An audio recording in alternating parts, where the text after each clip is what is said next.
सम्मानित कर रहे हैं। ये हमारे परीक्षक जी और पूरी कमेटी की तरफ से आए हैं जी। हमें क्या दे रहे हैं? हार दे रहे हैं। हार क्या दे रहे हैं जी परीक्षक जी? हार जी, हमें हार दे रहे हैं।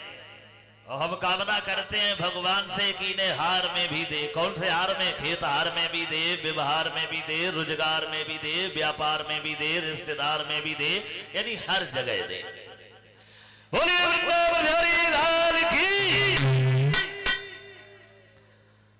तो आइए, बात चल रही थी गोवर्धन क्यों करवाया था। तो जो नलनील थे उनके माध्यम से पुल का निर्माण हो चुका था। भगवान ने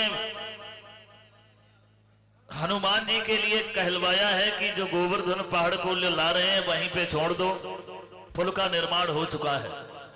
हनुमान जी जो थे वो चलने लगे, पहाड़ को वहीं रख करके पहाड़ कहने लगा, हनुमान तुमने तो कहा था कि भगवान के दर्शन भी कराएंगे और काम में भी लाएंगे, तुमने तो अधवर में ही छोड़ दिया, हमें तो कहीं का नहीं रखा। हनुमान बोले थोड़ी देर रुको, हम अभी गए अभी आए। हनुमान राम के पास में आए और उनसे सारी गोवर्धन वाली बात कही। तो राम ने कहा था कि जाओ हनुमान गोवर्धन से कह देना अभी नहीं, जब द्वापर युग में हमारा कृष्ण अवतार होगा तब हम उन्हें दर्शन भी देंगे और उनसे काम भी लेंगे। तो इसी वजह से भगवान कन्हैया ने गोवर्धन की पूजा करवाई थी। बोलिए आनंद कंद भगवान की। अब आओ जरा यहां से आगे बढ़ते हैं।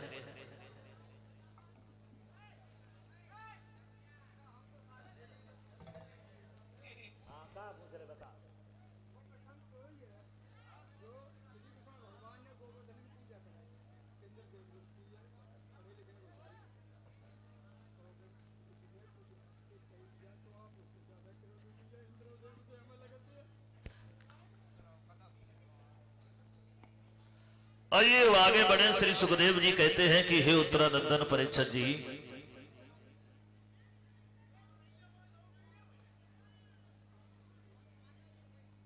बताया है उसके बाद में भगवान कन्हैया ने क्षीर हरण की लीला की है। गोपियों को ये ज्ञान दिया है, क्योंकि गोपियां जब यमुना में जल में नग्न स्नान कर रही थी तो भगवान जो गए हैं उनके वस्त्रों को चुरा लिया। वस्त्रों को चुरा लिया। एक गोपी की नजर जब पहुंची है तो पूछने लगी, क्यों श्याम तुम्हें शर्म नहीं लगती? हम निर्वस्त्र स्नान कर रही हूं और तुम हमारे वस्त्रों को लेकर के छिप गए, हमारे वस्त्र वापस करो। कन्हैया कहने लगे हम ऐसे वापस नहीं करेंगे। बोले फिर? बोले तुम्हें कि ये कसम खानी पड़ेगी कि आज के बाद तुम जल में नग्न स्नान नहीं करोगे। बोले क्यों? तुम्हारी मनमानी है? बोले हाँ, मनमानी नहीं है, हम तुम्हें समझाने आए हैं। कहते हैं कि जो स्त्री जल में नग्न स्नान करती है उसका पतिव्रत धर्म जो है वो नष्ट होता है, क्योंकि जल में वरुण देव का वास होता है और नग्न स्नान करने से वरुण देव का अपमान होता है। ये हमारा पुराण कहता है। और हमारा विज्ञान क्या कहता है? क्योंकि जल में जो होते हैं विषीले जीव पाए जाते हैं, विषीले जीव, ये हमारा विज्ञान कहता है।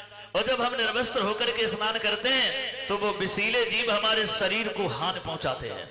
इसलिए किसी भी इंसान या स्त्री के लिए जल में नग्न स्नान नहीं करना चाहिए। ये कन्हैया ने गोपियों के लिए ज्ञान दिया। वस्त्रों को वापस किया, अपने अपने वस्त्रों को धारण करके गोपियां जो हैं वो बाहर निकल करके आई हैं और कन्हैया को चारों ओर से घेर लिया और एक बात कही है कि श्याम हमारे साथ में महाराज करो, महाराज करो। भगवान कन्हैया समझाने लगे हैं, गोपियों अभी नहीं, जब वक्त आएगा तब हम तुम्हारे साथ में महाराज अवश्य करूंगा। लेकिन गोपियां नहीं मार रही हैं, भगवान समझा रहे हैं कि बोले कृष्ण चंद्र तुम धीरज धरो, श्याम सुंदर निकल के न जा पाएगा।